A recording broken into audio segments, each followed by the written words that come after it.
that point that they intend to implement a mandatory credit card, identity, social security, government, if you like, ID card, which will be satellite linked through the, quote, Star Wars program, which has nothing to do, at least it is, it's about 40% to do with Star Wars and 62% concerned with the transmission of banking information.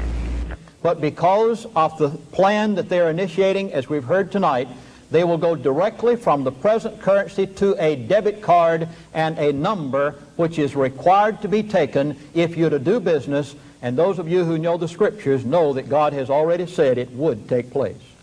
Now, you've heard of the Star Wars program, have you? You know that they've said they want to put Star Wars up for the purpose of protecting America against missiles coming in from the Soviets or other countries. He says that from inside information he has gotten from the Council of Foreign Relations and Trilateral Commission and inside sources with internationalists that he has come to find out that the Star Wars program is already put in place, and that 60% of the Star Wars program and satellites in the sky have to do with the automatic transfer of funds from all over the world from the debit cards that the internationalists will seek to it that are established with every person having a number.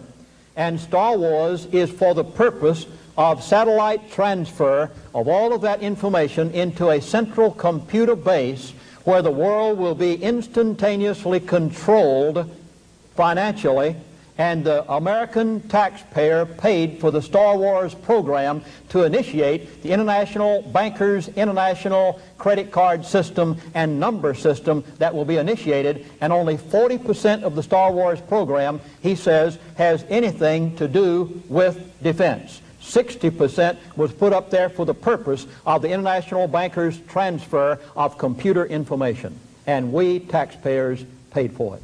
To the central bank, which will be the super bank, into which all the other major banks will be linked, into which all the subsidiary banks, rather like a family. The super bank is to be the wholesaler, the prime banks, the retailers in this country, the prime banks, the retailers, the central banks, the retailers in the foreign countries that have capitulated to the IMS program. It is a world design, it is a world order, it is a world program. And our information may be wrong, but in timing, our information is not inaccurate in its information, but it may be wrong in its timing. But he says, our information is correct. He said, I know this to be true. But he said, when they intend to implement this, we do not know. But he says, we think we have an idea. And he's about to give what he considers their time frame. He says, we're not sure that this is the right time because we don't have that inside information. We do know that the basic premise is correct, but when they plan to initiate it, we're not sure. But he says, this is what we think might happen. Subsequent information that I've received from Switzerland is that by October the 1st, 12 countries, 12 detonations had agreed to the IMS proposals. It only needs the rest of them to agree, and it only needs, in fact,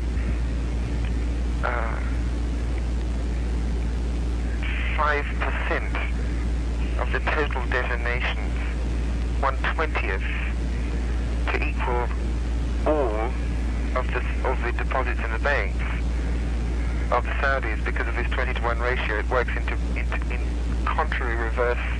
He says that they're so far along with their program that already 12 detonations, as of last month, had signed the agreement to turn over all of their natural resources to the international bankers' banks in turn for complete forgiveness of all of the loans and the interest.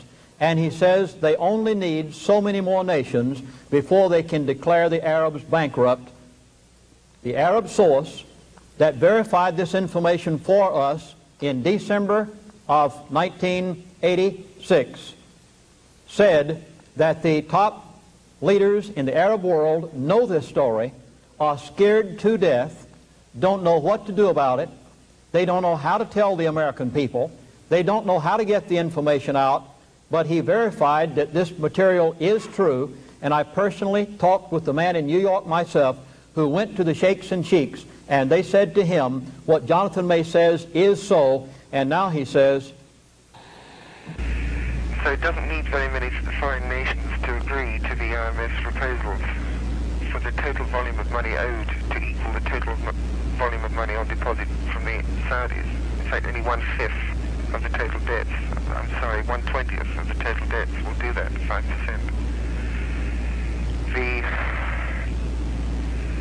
The resultant collapse of the second group of holding companies will precipitate the Saudis and the Kuwaitis liquidation of assets. It will also precipitate their inability to pay the private group of bank holding companies the money that they owe them for the credit extension to them to buy the assets and liabilities, which in turn will precipitate those bank holding companies' inability to pay the loans extended to them by the prime banks to buy the foreclosed land, which was used as collateral to secure those loans. Hence, ultimately, the prime banks will end up with all the property, which is clearly why they're foreclosing so desperately on as many farms as they are. This is also added to by President Garcia's announcement in February of this year that they were absolutely not going to pay the IMF, going to pay the debts. He says because they are allowed to loan out 22-to-1 ratio, it only takes 5% of the third world countries to declare bankruptcy.